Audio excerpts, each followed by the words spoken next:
हमें राम नहीं, हमें राज चाहिए। हमको अम्बेडकर बीजेपी के लोगों, राम को तुम ले लो, हमको राज दे चाहिए। ओम प्रकाश राजभर समाजवादी पार्टी छोड़ करके बीजेपी में शामिल हो गए, यानी कि राम राज्य में शामिल हो गए। और अब क्या राम राज्य नहीं चाहिए ओम प्रकाश राजभर को? जब संविधान चाहिए था तो संविधान की लड़ाई समाजवादी पार्टी में लड़ रहे थे, लेकिन राम राज्य के लिए ओम प्रकाश राजभर बीजेपी में शामिल हो गए और अपनी बड़बोलेपन के कारण हमेशा सुर्खियों में रहते हैं ओम प्रकाश राजभर। आज उन्होंने कहा कि हमें राम राज्य नहीं चाहिए, बीजेपी को राम दे दो, हमें राज चाहिए। यानी इससे क्या अंदेशा लगाया जा सकता है?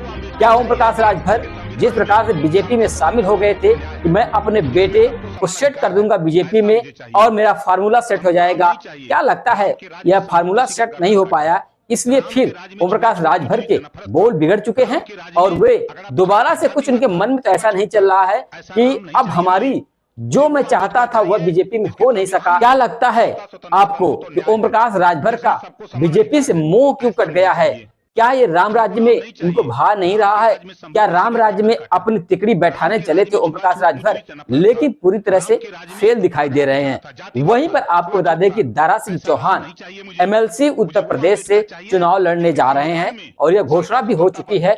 आप देख सकते हैं गृह मंत्री अमित शाह से मिल भी चुके हैं। लेकिन वहीं पर ओम प्रकाश राजभर अपने बेटे के साथ गृह मंत्री अमित शाह से कई बार मिल चुके, लेकिन योगी सरकार में उन्हें कुछ नहीं मिला, ना तो केंद्र सरकार से कोई इशारा मिल रहा है। क्या ओम प्रकाश राजभर का सपना अधूरा रह जाएगा राम राज्य के स्थापना के बाद भी?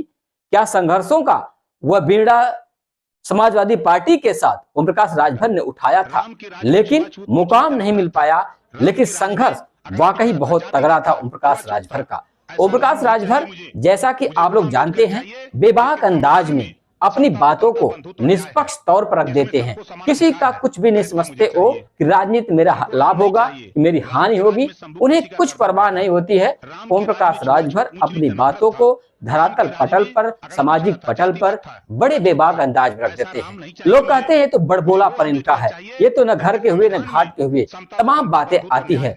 लेकिन अगर सामाजिक बात की जाए तो ओम प्रकाश राजभर जानते हैं कि समाज में किन लोगों का वर्चस्व है और किन लोगों से किन की लड़ाई है, ये ओम प्रकाश राजभर अच्छी तरह जानते हैं। उन्होंने कहा कि संविधान की बात, एक गरीब राम राज्य से उसको न्याय नहीं मिलेगा, उसे न्याय मिलेगा तो भारतीय कॉन्स्टिट्यूशन यानी संविधान से मिल सकता है। चाहे उन्हें अब समझ में आ गया होगा कि यह जो जबड़े में मांस फंसी हुई है शेर के, वह हम ऐसे नहीं निकाल पाएंगे। इसके लिए मुझे भारतीय संविधान, बाबा भीम अम्बेडकर का संविधान ही इसे बचा सकता है। हम उसके माध्यम से ही शेर के जबड़े से मांस को खींच सकते हैं, नहीं तो हम नहीं निकाल सकते हैं। यानी लगता है कि ओम प्रकाश राजभर अब पूरी तरह से क्या उनकी भावनाएं आहत हो चुकी है? क्या जब ओम प्रकाश राजभर बीजेपी में शामिल हुए तो उन्हें संविधान याद नहीं आया था? तब तो उन्हें बहुत ही संविधान याद आ रहा था जब वो समाजवादी पार्टी में थे, अखिलेश यादव के साथ कंधे से कंधा मिलाकर चल रहे थे। लेकिन ऐसा क्या हो गया कि ओम प्रकाश राजभर राम राज्य में राम राज्य की बात नहीं कर रहे हैं? क्या योगी सरकार में ओम प्रकाश राजभर खुश नहीं है? क्या लगता है खुशी को लेकर के ओम प्रकाश राजभर बीजेपी में शामिल हुए समाजवादी पार्टी छोड़ करके, लेकिन वहां भी उन्हें खुशी लगता है नहीं मिल रही है?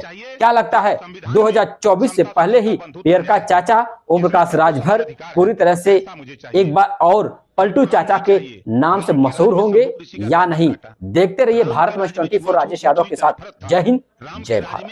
अकड़ा पिछड़ा था, जातिवाद था, छुआछूत था, ऐसा राम नहीं चाहिए मुझे वो अम्बेडकर चाहिए जिसके संविधान में समता, स्वतंत्रता, बंधुत्व और न्याय है।